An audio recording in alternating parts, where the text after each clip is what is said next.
ઓમ નમો નારાયણ. હું અરુણાબેન પી ગોસ્વામી સુરતથી તમારું સ્વાગત કરું છું અરુસ કિચનમાં. તો આજે આપણે બનાવશું આંબળાની ચટણી. તો એના સારું આપણે આંબળા લીધા છે. તો આ લગભગ તો 7 થી 8 આંબળા છે. અને લસણ તો એક ગાંઠિયો લસણ આપણે ફોલીને લીધું છે. થોડીક આપણે એમાં લીલી હળદર નાખીશું. તો સૂકી હળદર આમાં નહીં વાપરીએ આ રીતની. તો અત્યારે હળદરને આંબળા આવતા હોય તો આપણે આ રીતે ચટણી બનાવી અને રાખી શકીએ ફ્રીજમાં. તો તમે અઠવાડિયું 10 દી ખાઈ શકો એમ. અને બીજું આપણે લીધું છે લાલ મરચાં વઘાર માટે અને લીમડો વઘારમાં. થોડીક ખાંડ નાખશું આપણે એમાં. થોડુંક આને બેલેન્સ કરવા સારું. મીઠો સ્વાદ નહીં આવે પણ થોડુંક સ્વાદ બેલેન્સ થાય એમ. અને મેથી આપણે વઘાર માટે લીધી 1/2 ચમચી. બાકી નોર્મલ રેગ્યુલર મસાલા જો હે રાઈ જીરું લાલ મરચું હિંગ ને એવું બધું એમ. મીઠું જોહે સ્વાદ પ્રમાણે અને તેલ જોહે. બસ આટલી વસ્તુ જરૂર પડશે. તો પહેલાં આપણે આ આમળા છે એને આપણે સુધારવાના છે. આને આપણે ધોઈને કોરા કરી લીધા. તો આ રીતે એને સુધારી લેવું આપણે. બી કાઢી નાખવાના આંબળા લઈ લેવાના એમ. આ રીતના આપણે બધા આંબળા કરી લેવાના. તો આંબળા હેલ્થ સારું બહુ સારા. શિયાળામાં આંબળા બહુ આવતા હોય તો તમે ઘણી રીતે એનો યુઝ કરી શકો. આંબળાનો મુરબો બનાવી શકો એ આપણે બનાવ્યો જ છે. અને જ્યુસે આંબળાનું બનાવી શકો. આંબળાની કેન્ડી બનાવી શકો. બનાવીને તમે આખું વરસ સ્ટોર કરી શકો. આંબળાની કેન્ડી એ આપણે બનાવી છે. તો આખું વરસ એવી ને એવી રહે, કંઈ નહીં થાય એમ. અને અત્યારે આવતું હોય તો આપણે બનાવીને રાખી દઈએ એમ. બાકી પાચક આંબળા અને ઘણું બધું આપણે એ રીતનું આંબળાનું બનાવ્યું છે એમ. તો બધા આંબળા આ રીતે આપણે સુધારી લેવું. તો આંબળા આપણે બધા આ રીતે ટુકડા કરી લીધા છે. હવે હળદર. તો હળદરને આપણે એની ઉપરની છાલ થોડીક કાઢી નાખીશું. આને તમે ચમચીથી કાઢી શકો આ રીતે. પિલરથી તો આપણે કાઢતા જ હોય પણ ચમચીથી નીકળી જાય. તો છાલ કાઢીને આને આપણે ટુકડા કરી લેવું. તો હળદર આપણે છાલ કાઢી લીધી છે. હવે આપણે તેલ પહેલાં ગરમ મૂકી દેવું. તો આ એક બકડિયું લીધું. ગેસ ચાલુ કરીને એમાં નાખીશું તેલ થોડુંક. તો આમાં આપણે થોડુંક જ નાખીશું 2 થી 3 ચમચી જેટલું એમ. તો તેલને ગરમ થવા દેવું. તેલ ગરમ થાય ત્યાં હળદર આપણે આ રીતે સુધારી લેવું.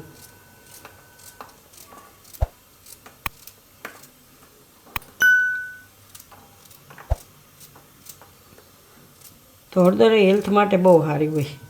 શિયાળામાં હળદર આવતી હોય, આંબા હળદર છે, આ હળદર છે, તો આને તમે આખું વરસ બોળીને રાખી શકો.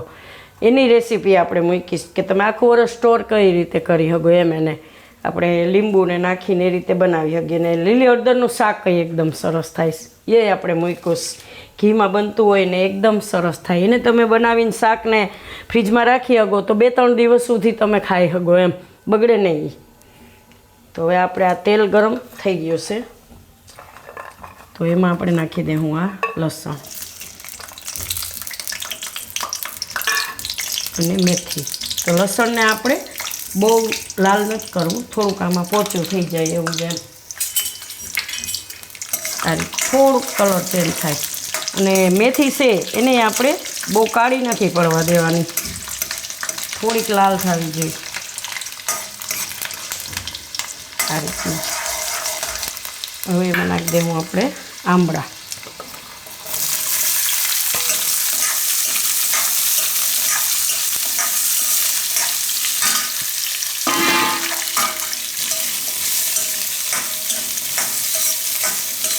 હવે ગેસ વધારી દેવું.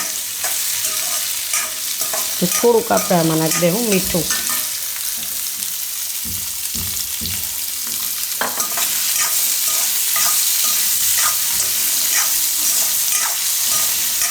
અને આ હળદર.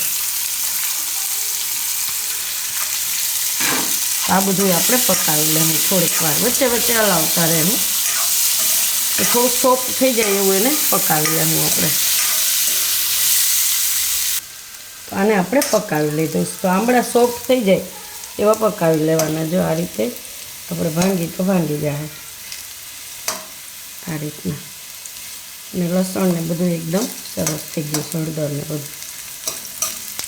હવે આપણે બીજા મસાલા નાખી દેવું.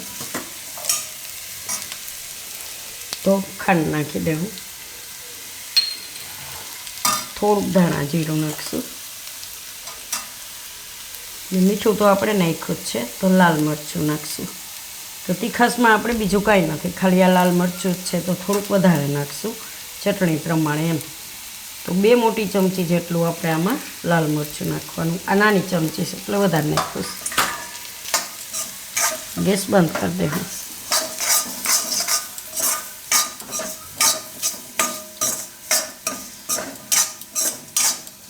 હવે એને આપણે કાઢી લેવું બીજા વાસણમાં.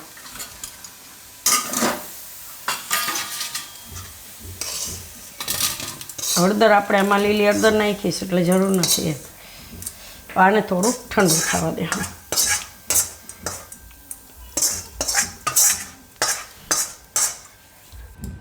તો આને આપણે ઠંડુ કરી લીધું, તો એને પીસી લેવું. તો આ આપણે મિક્સર જાર લીધી છે, એમાં નાખીશું આપણે. તો એકવારમાં પીસાય તો ભલે, નહીં તો 2 વાર થોડું થોડું કરીને, કેમ કે આને આપણે ચટણીની જાર હોય એમાં જ પીસીએ એટલે એકદમ અસલ પીસાઈ જાય. તો આને આપણે પહેલાં આટલું પીસી લેવું, પછી બીજું.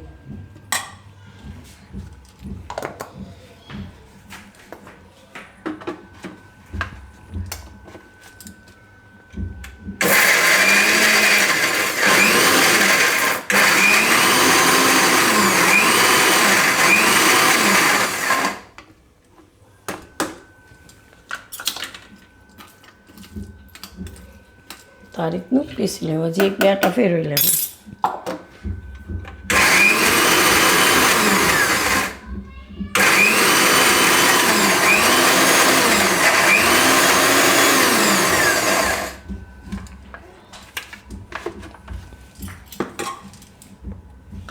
આ રીતનું પીસી લેવાનું. તો આને આપણે કાઢી લેવું ને બીજું એ રીતે પીસી લેવું. તો આ આપણે કાઢી લીધી સામાં અને બીજું પીસી લેવું. તો એ પીસાય ત્યાં સુધીમાં આપણે તેલ ગરમ મૂકી દેવું વઘાર માટે. તો આમાં આપણે તેલ નાખીશું. તેલ થોડુંક આપણે વધારે નાખીશું આમાં, 1 મોટો ચમચો ને થોડુંક ઉપરથી એ રીતે એમ. તો તેલ ગરમ થાય ત્યાં આને આપણે બીજો ભાગ છે એને પીસી લેવું.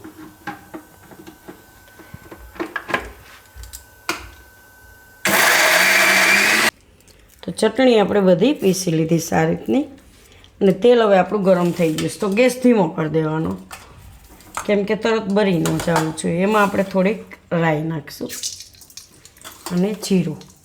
એકદમ ગરમ તેલ ન હોવું જોઈએ, કેમ કે નકર ચટણી બરી જાય આપણી.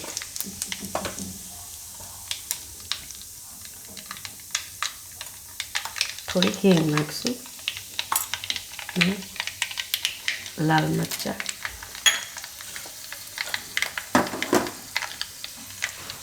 ને લીમડો.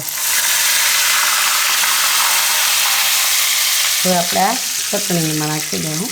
ગેસ ધીમો રાખવાનો.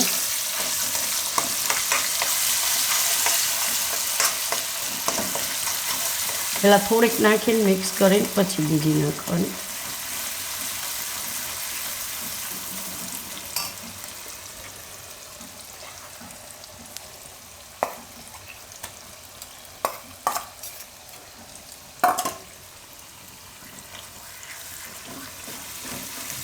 આપણે આમાં પાણીનો ભાગ ન આવવા દઈએ, એટલે એમ કે આને આપણે 10-15 દિવસ બનાવી અને ફ્રીજમાં રાખવી હોય તો તમે ગમે ત્યારે પરોઠા હારે, ભાખરી હારે, ખીચડી હારે ગમે ત્યારે ખાઈ શકો એમ. આ રીતનું થોડીક તેલવાળી બનાવવાની.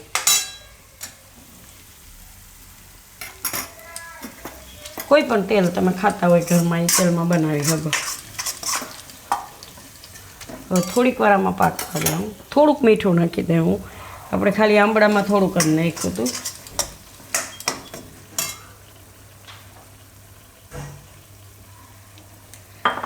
થોડીક વાર પાકવા દેવું આમાં. હવે ગેસ થોડોક વધારશું મિક્સ થઈ ગયા પછી. ત્યાં સુધી એકદમ ધીમા ગેસે જ કરવાનું. 2 મિનિટ પકાવી લેવું આમાં તેલમાં.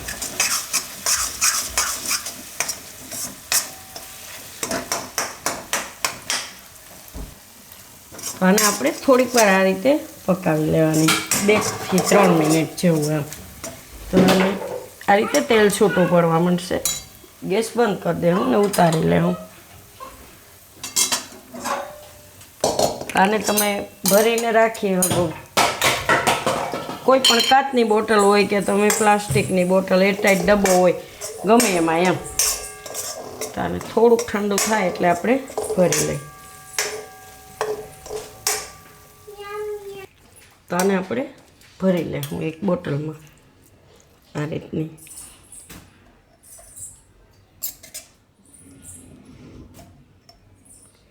એકદમ મસ્ત લાગે છે ખાવામાં.